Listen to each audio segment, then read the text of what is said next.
40% জনসাধাৰণৰ যেতিয়া প্ৰকৃত ডিলিমিটেশ্যন হ'ব তেওঁলোকে বিধানসভাত আটাইতকৈ বেছি বিধায়ক তেওঁলোকৰ হ'ব আৰু দিছপুৰে লোৱা সিদ্ধান্ত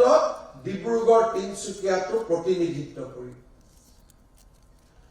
যোৱা কেইদিনমান আগত কংগ্ৰেছৰ এজন মুখপাত্ৰই কৈছে যে অসমত 48টা সিট মুছলিম মানুহৰ কাৰণে ৰিজাৰ্ভ হ'ব লাগে আমি যেতিয়া কওঁ ৰিজাৰ্ভ হ'ব লাগে আমি কওঁ অসমীয়াৰ কাৰণে ৰিজাৰ্ভ হ'ব লাগে তাত হিন্দু আৰু মুছলমানৰ পাৰ্থক্য নাই কিন্তু কংগ্ৰেছ দলৰ মঞ্চৰ পৰা কৈছে যে 48টা সিট মুছলমানৰ কাৰণে ৰিজাৰ্ভ হ'ব লাগে কংগ্ৰেছে বিৰোধিতা কৰা নাই সেই সদস্যজনক কংগ্ৰেছে বহিষ্কাৰো কৰা নাই কাৰণ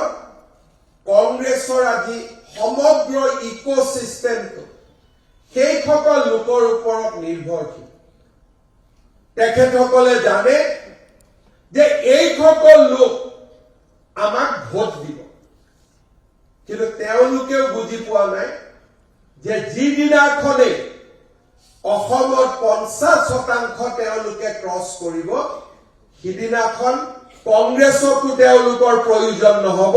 ইয়াত তেওঁলোকৰ নিজৰ ৰাজনৈতিক পাৰ্টি হ'ব আৰু নিজৰ ৰাজনৈতিক পাৰ্টিৰ বাবে তেওঁলোকে ভোট খুজিব আৰু এয়া যদি মই 70-75 বছৰ জীয়াই থাকো আমাৰ জীৱনকালত তাক আমি দেখি যাম ভাৰতীয় জনতা পাৰ্টিৰ চৰকাৰখনে যোৱা 5টা বছৰত সভ্যতাৰ যুঁজত আমি আমাৰ মানুহখিনিৰ লগত থিয় হৈ থকাৰ বাবে প্ৰয়াস আৰু প্ৰচেষ্টা কৰিছো আৰু আজি 5টা বছৰ পিছত আমি অন্তত অসমখনক পশ্চিমবংগ হ'ব দিয়া নাই ইমানখিনিলৈকে আমি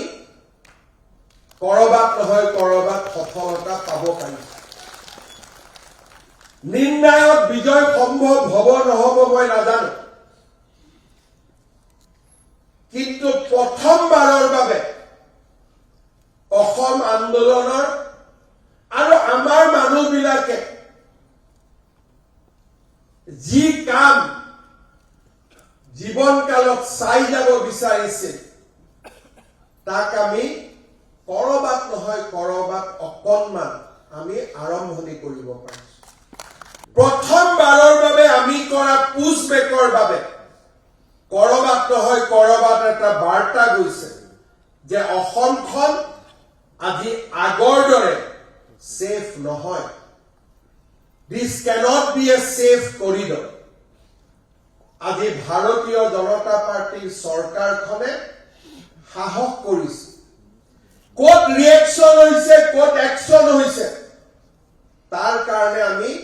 খবৰ ৰখা নাই আমি মাত্ৰ জানো